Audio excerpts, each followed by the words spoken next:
Percakapan via WhatsApp yang diduga sebagai bentuk aksi pemerasan terhadap seorang pengusaha pemilik Davina Skincare beredar luas pasca ditahannya artis sensasional Nikita Mirzani dan asistennya Mail Syaputra usai ditetapkan sebagai tersangka oleh penyidik Polda Metro Jaya atas dugaan pemerasan dan tindak pidana pencucian uang yang dilaporkan Dr. Reza Gladys. Yang mengejutkan dalam tangkapan layar percakapan via WhatsApp itu, sahabat Niki yang juga pengusaha kecantikan Dr. Oki Pratama diduga menjadi penghubung antara pemilik skincare Davina yang diduga bermasalah itu dengan Nikita. Dalam percakapan itu sempat terjadi tawar-menawar hingga angka 15 miliar muncul dalam percakapan tersebut. Dr. Reza Gladys, pihak yang diduga diperas, sempat memelas meminta agar Nikita Mirzani menurunkan permintaannya hingga 3 miliar. Tapi dari percakapan itu, Niki tampaknya ogah dihargai dengan murah, ia hanya memberi keringanan agar dicicil. Saya tidak pernah menyangka bahwa Nikita akan melakukan yang diduga pemerasan ini. Ya, dia memang suka bikin ribut lah gitu, tapi nggak terfikir di benak saya bahwa itu akan dilakukan untuk tujuan yang sekarang.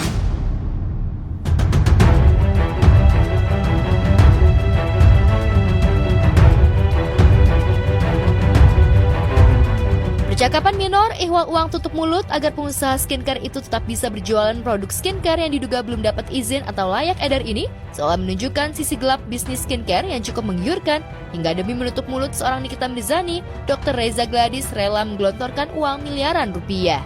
Celakanya, layaknya maklar kasus, Dr. Oki Pratama yang juga sudah lama berbisnis di dunia kecantikan, dalam percakapannya juga diduga ikut menakut-nakuti Dr. Gladys agar segera menutup mulut Nikita Mirzani karena akan membahayakan produk jualannya. Kalau memang barangnya itu tidak overklaim, tidak berbahaya, kenapa harus membayar 4M? Bayar 4M.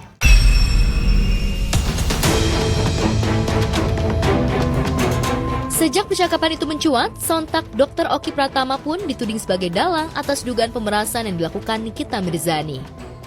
Tapi kepada juruwarta melalui kuasa hukumnya, Sunan Kalijaga, Dr. Oki Pratama menepis semua tudingan miring tersebut. Bahkan dengan berurai tangis, Dr. Oki mengaku hanya menjadi jembatan komunikasi. Ia menepis ikut terlibat dalam pemerasan apalagi hingga mencicipi uang miliaran yang sebagian sudah disetorkan Dr. Gladys untuk biaya tutup mulut. Tadi malam sudah saya pastikan, dia juga sampai demi Allah demi Tuhan, dia menyatakan, Bang, tidak ada 1 rupiah pun yang saya terima dari apapun ya persoalan hukum saat ini. Bang, saya punya 70 outlet klinik kecantikan, Bang. Saya sudah lebih dari cukup, Bang. Ya, ini saya kutip pernyataan dari Dr. Oki. Saya lebih dari cukup punya uang daripada saya harus ambil uang dari hasil begitu-begitu. Demi Allah, Bang, saya hanya menjembatani, menyambungkan mereka untuk bersilaturahmi, untuk berdamai.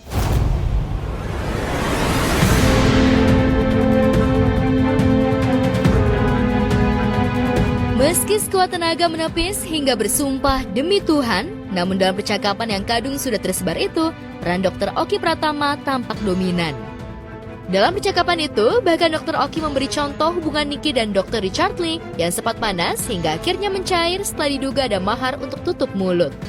Lantas dengan aksi culas kental aroma persekongkolan ini, mungkinkah Dr. Oki Pratama juga bisa dijerat secara hukum?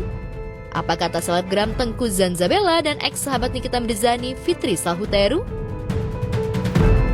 Saya dapat pastikan jauh. Cuman mungkin memang Dr. Oki berada di tempat yang salah saat ini. Kalau memang Niki tidak sendiri, kenapa dia harus diadili sendiri? Kenapa dia harus dihakimi sendiri? Harus ditahan sendiri? Itu kan nggak adil buat dia. Tetap dalang utamanya adalah si O. Inisial korbannya itu M dan mereka memintanya itu belasan miliar dan sampai sekarang orangnya itu takut untuk melaporkan.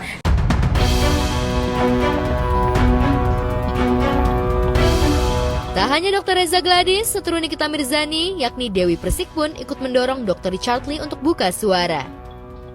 Dok, hayo dong berani speak up yang tentang 2M, tulis DP menyemangati. Ya, sejak Nikita tertangkap, Dr. Oki Pratama yang biasa berada di sisi Nikita Mirzani memang cenderung mundur teratur alias menjauh tersangka pemeran dan pencucian uang ini. Sikap buang badan Dr. Oki itu bahkan sempat mendapat sindiran halus dari ex-sahabat Niki, Fitri Sahuteru, yang sudah merasa difitnah dan dikecewakan Nikita.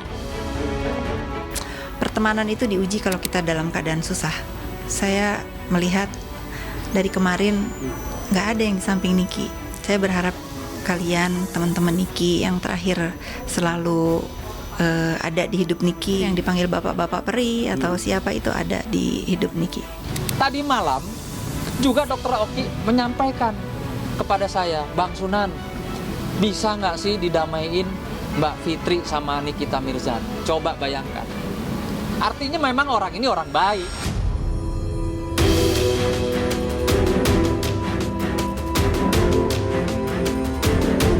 Yang mengejutkan, selain bukti-bukti pemerasan yang sudah disodorkan pengusaha skincare Davina ke polisi, aksi pemerasan yang dilakukan Nikita dengan mafia skincare yang diduga bermasalah ini, Dr. Reza Gladys juga menyindir jika tindak kejahatan tersebut juga diduga menimpa Dr. Richard Lee. Ia bahkan meminta Dr. Richard Lee untuk segera buka suara soal tindak pemerasan yang selama ini diketahuinya. Teruntuk teman sejawatku @drrichard_lee, kapan bersuara? Tulis Dr. Reza Gladys melalui akun Instagram miliknya 7 Maret 2025. Sindiran itu pun langsung disauti Dr. Richard Lee. Ada suatu kejahatan yang dilakukan beramai-ramai, mari kita buat terang benderang, sahut Richard Lee.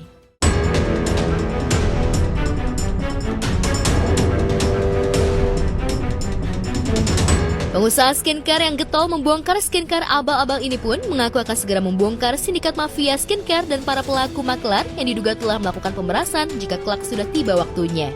Lantas bukti baru apa yang dimiliki Dr. Reza Gladys dan Dr. Richard Lee?